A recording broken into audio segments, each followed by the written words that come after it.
I've been making the standard pleated fabric face mask since early in the pandemic and was pretty pleased with the way they worked. I also came up with a handy little jig that lets you fold them consistently and rapidly. But recently I have become interested in the design known as a 3D or Octagon face mask. I tried one out. I found a YouTuber who had a very elegant, easy to follow design, and I really liked it. I found that with adjusters, little sliding locks on the ear loops, you could get the ear loops quite tight, and it gave a very snug fit with very little leakage around the edges.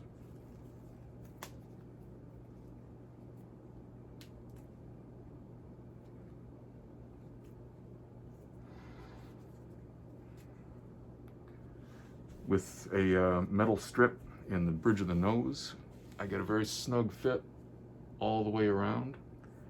Hardly any air coming out any of the edges. And this one has a filter pocket, just a little extra flap that holds a filter in here. And with that, I've found that it even seems to block some aerosols.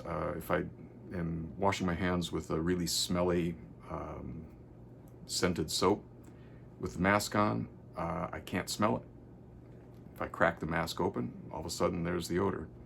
So I think the filter does actually provide some protection against aerosol.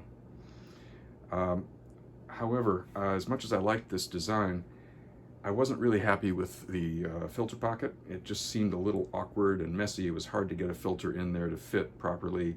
And then you had all this kind of stuff in there that just seemed out of the way, and it seemed unnecessary. So I modified the design a bit, removing the filter pocket, and instead making a tailored fitted filter which matches the folds of the mask. So you can just tuck it in. Those little ears get tucked into the corners of the mask, and friction holds it in very nicely. And that then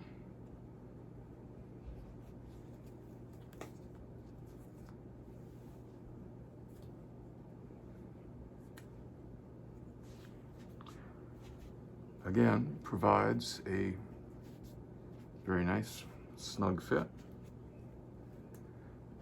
Very little leakage around the edges, and the air moves through the filter very nicely.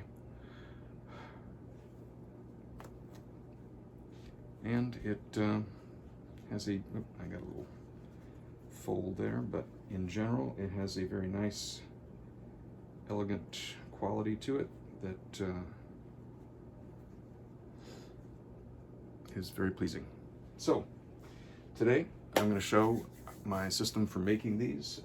I also will put a link to the video that I got my original inspiration from in the description of the video, and also links to patterns for this. I've drawn up patterns for the mask body and the filter, and I will be also posting different sizes. I'll scale them to medium, small. If this is a large, it'll be a medium and a small for kids, and maybe an extra large for people with larger faces. So that's the agenda. Here are the various pieces of my little system for producing these. I've got the patterns for the body, the filter with some instructions on how to sew that little tailored filter thing. And if you want to do the filter pocket version that's in the video that I originally based this on, there's also a pattern for a pocket for that. What I do with these then is I happen to have this plastic material. It's about a 1/16 or less of an inch thick. And if you don't have something like that, you could maybe laminate up a couple layers, three layers of 12-pack or cereal box or something.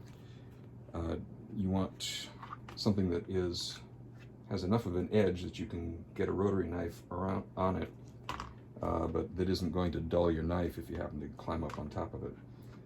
And I use those, then I'll lay out multiple layers of fabric, more than two, so I can cut a bunch at once, and I'll just run the knife tightly around the edge to get everything cut, and that way I don't have to measure and mark each time I want to cut some fabric.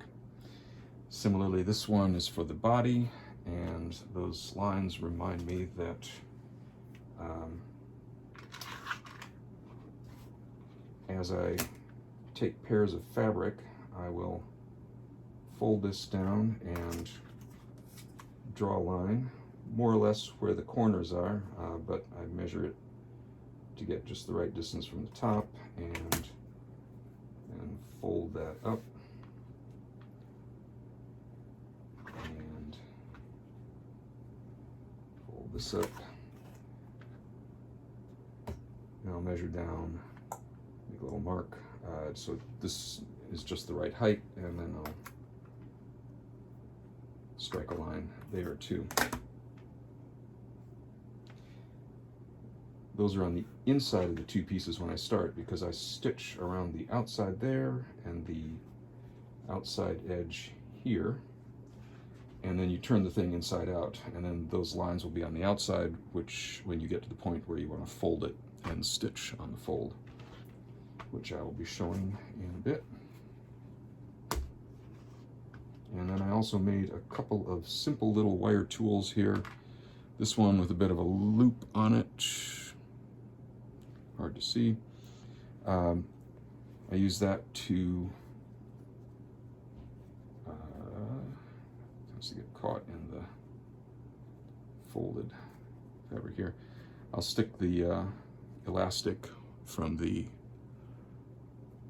ear loop up in there and pull it through, and then tie it and move the knot inside here, and do that on the other side. And then I take my little stoppers here, stick this through it, hook that, and then get that into the hole, and then you could pull the stopper onto the ear loop. So all you need for those is just a little bit of wire, nothing fancy. So to get started, I've got 2 layers of cloth here, and I've marked the inside with the fold lines, and I'm just going to stitch around most of the perimeter, leaving the little gaps at the ends, the sides, open. And I do that quite close to the edge, about 3/16 maybe. All right, now we turn this inside out.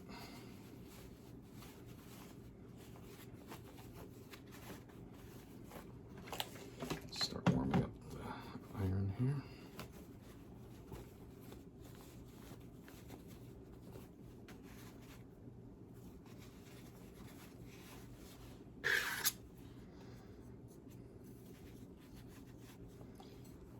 And I will get that pushed out all the way as far as it can. Give that a quick press.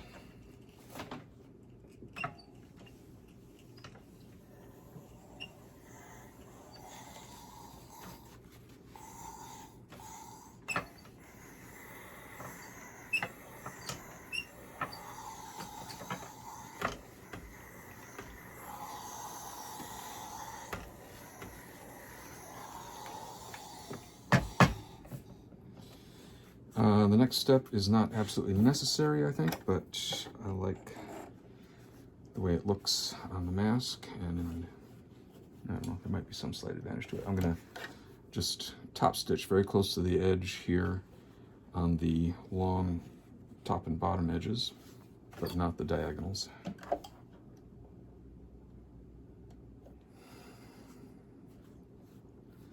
Okay, this is going to be the outside, but before I do that, I'm going to stitch in the nose piece. I trim these from something called aluminum trim coil, I believe, that I get at a hardware store. It's some sort of flashing material for roofs, and it cuts easily with an old lever arm paper cutter. So I just cut off 1/4 inch strips and then trim them to length with tin snips and nip off the corners so that they aren't quite so pointy.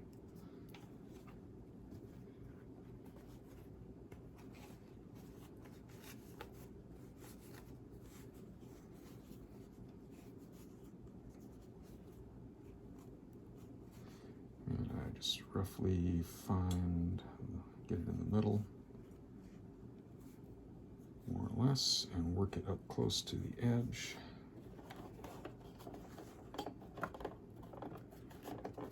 Press it a little bit so I can kind of see the outline, and just past the edge.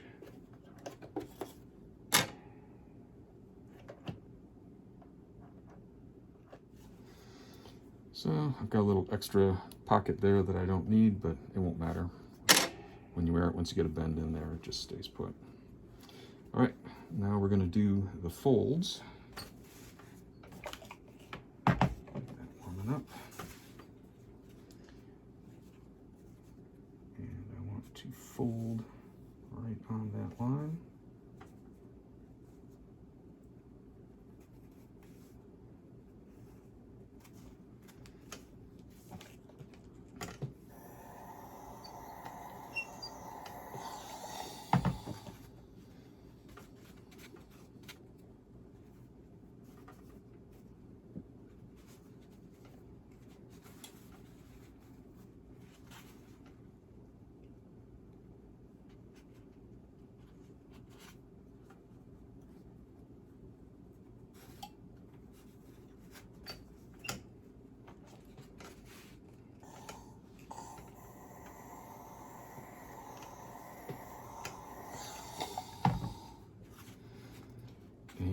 Top stitch those.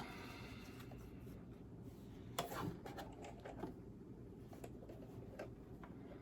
hope that's the right term for it.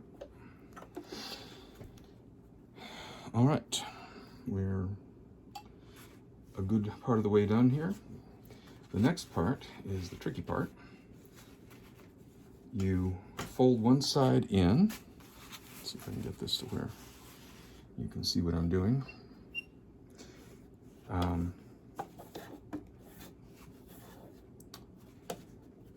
Fold the flap down, then you turn this up, and you want to get the turned up part of this diagonal so that it's at a right angle to the edge here, so it forms a right triangle.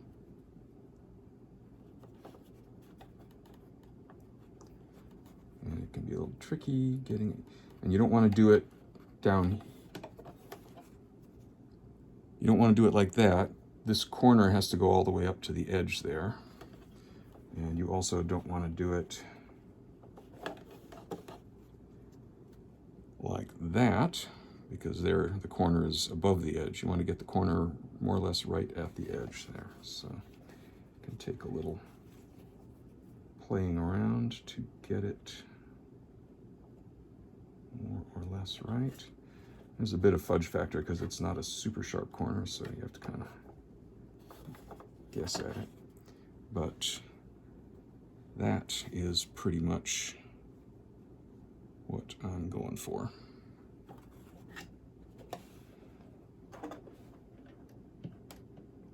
And I just stitch close to the edge on that.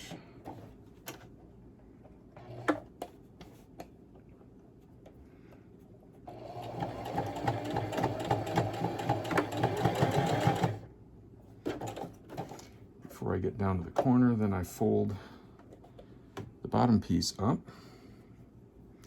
and do a similar maneuver down here. Again, trying to get the corner where the diagonal meets the long edge right at the edge of the fold down here, and also trying to line up the two folds here so that they're in line. And then I just keep on stitching them.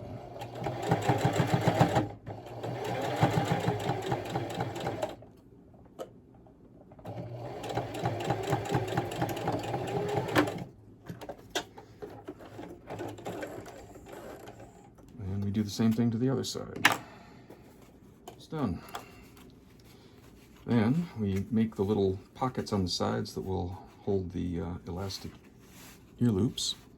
And to do that, I first fold up just the little bit that extends past the folded parts.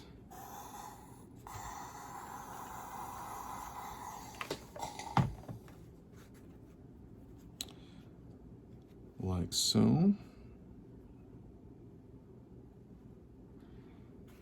then take all of that, fold it up right to the edges of the folded parts there, the corners that we stitched.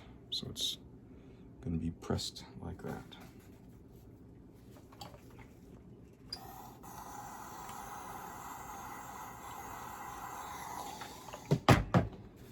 Do that on both sides.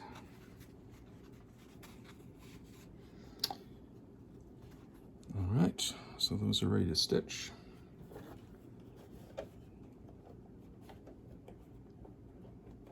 All right, that is the body of the mask all done. And now we can move on to doing the filter.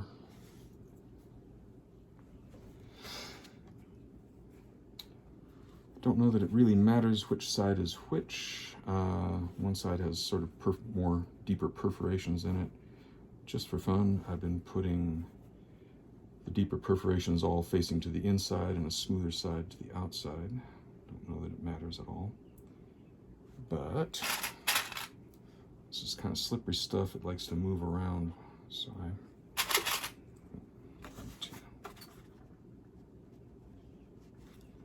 try to hold it together a bit here while I sew it.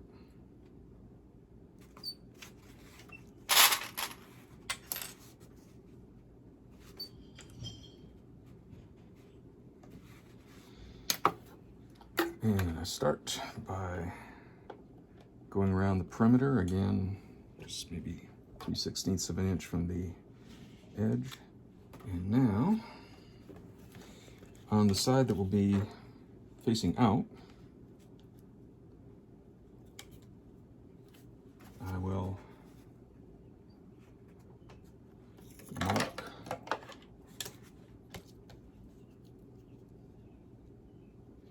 the folds, the large long folds.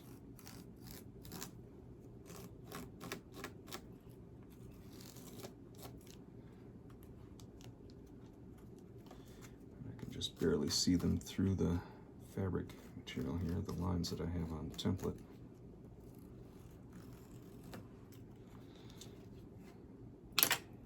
Pretty light, but I can see what I'm doing. Oh, and then on the other side,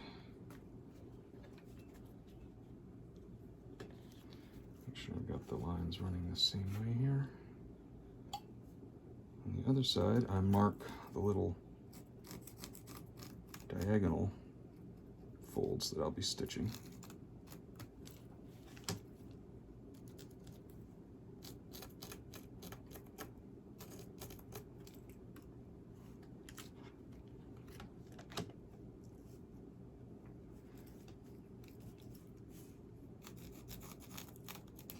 None of this has to be super accurate, but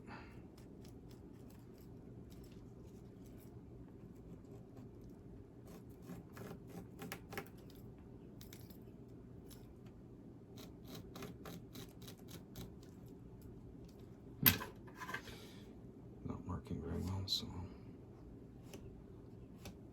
try a little chalk.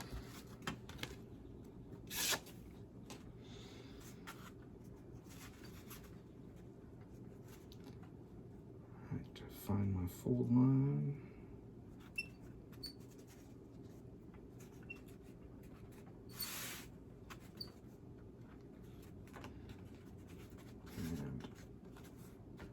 Bother turning down the temperature on the iron, so I'm just going to press it with my fingers.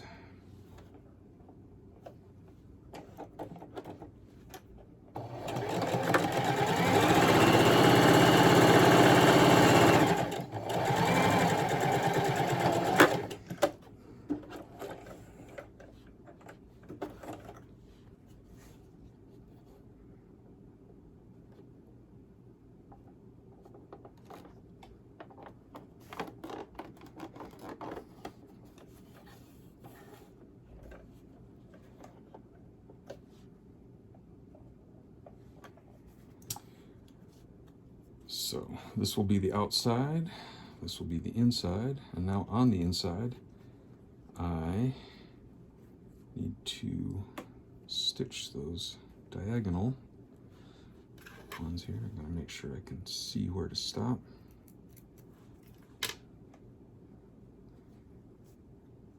I'll pre-crease this a bit.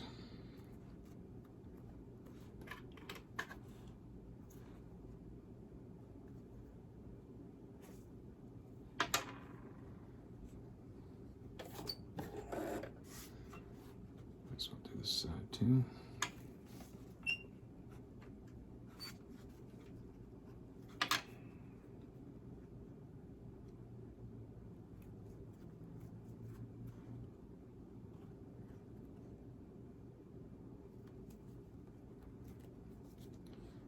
All right, so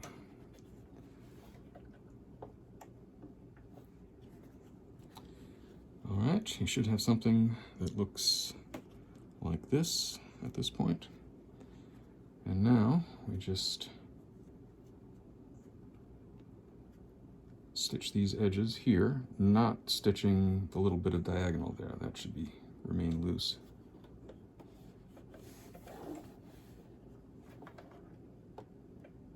And that is the filter.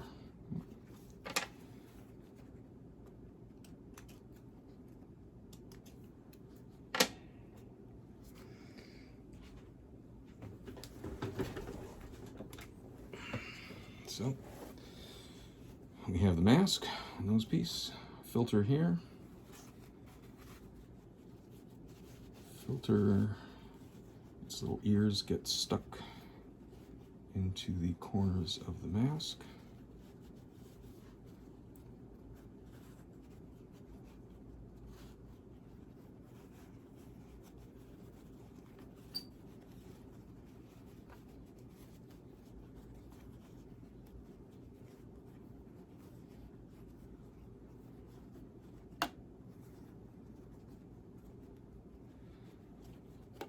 Is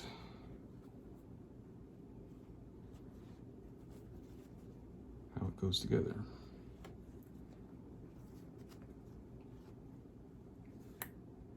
Voila.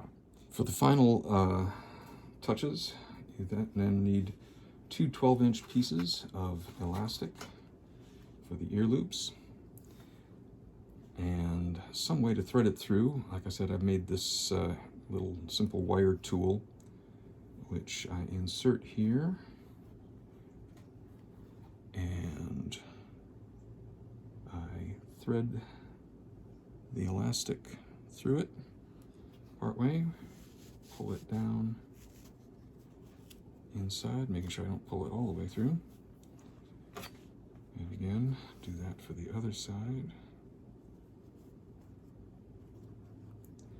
It often wants to get caught in the folded parts in there, so it can take a little bit of poking around to get it through.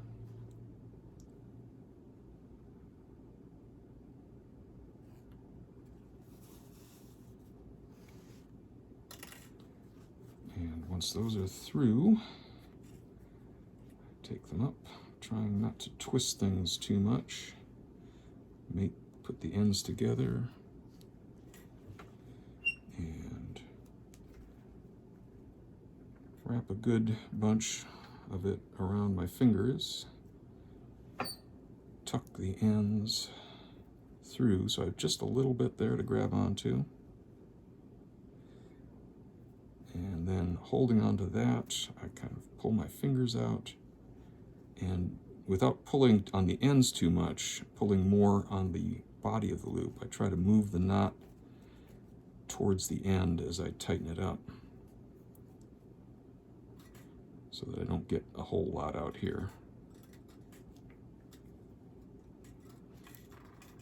And then just slide it around and get the knot inside the loop. And do that on the other one. And finally, these little stoppers have a small hole on one side and a large hole on the other. I take my little wire tool, stick it in the large hole so it comes out the small hole. Push it all the way through. And this one has a little hook on it. And I just hook it over the elastic, pinch it together, thread it back into the hole, and then unhook it.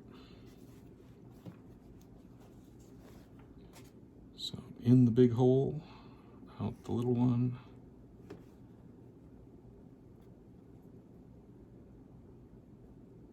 hook the elastic, pinch it, thread it back into the hole,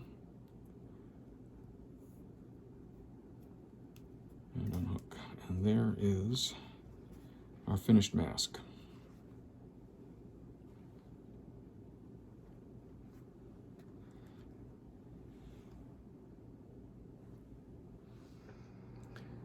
I'll finish with a few notes on the maintenance, care, and feeding of these things.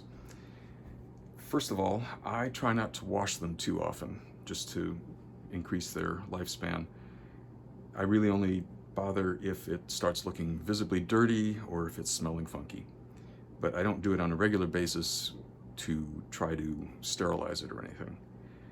There is research I found from the NIH, I believe, which talks about methods that have been shown to kill or inactivate any COVID on masks. This was done to see about reusing hospitals' N95 masks, but it would apply to anything that might have the COVID on it, the virus. All it takes, according to that, to inactivate the virus is about an hour in an oven, dry heat, doesn't have to be an autoclave, at 158 degrees or better. It was 70 degrees centigrade, which I think is 158. Your average stove at home, its lowest keep warm setting is about 170 degrees. So that's plenty hot enough to inactivate the virus. And it's not hot enough, in my experience, to melt the elastic, harm the elastic, melt the silicone sliders, or do anything unpleasant to the polyester or polypropylene filter. So when I use one of these, when I get home, I put the oven on the lowest setting, pop it in there, set a bake timer for an hour, and that's it. When it's done, it should be safe. And if you do have to wash it, you can pull out the liner, wash the mask, and maybe gently rinse out the liner and just let it dry by hand. And of course, bake it in the oven. And with that, I think you should find it should last a good long time. And if you ever do think your filter is getting bad, you could always make a new one pretty easily. Enjoy.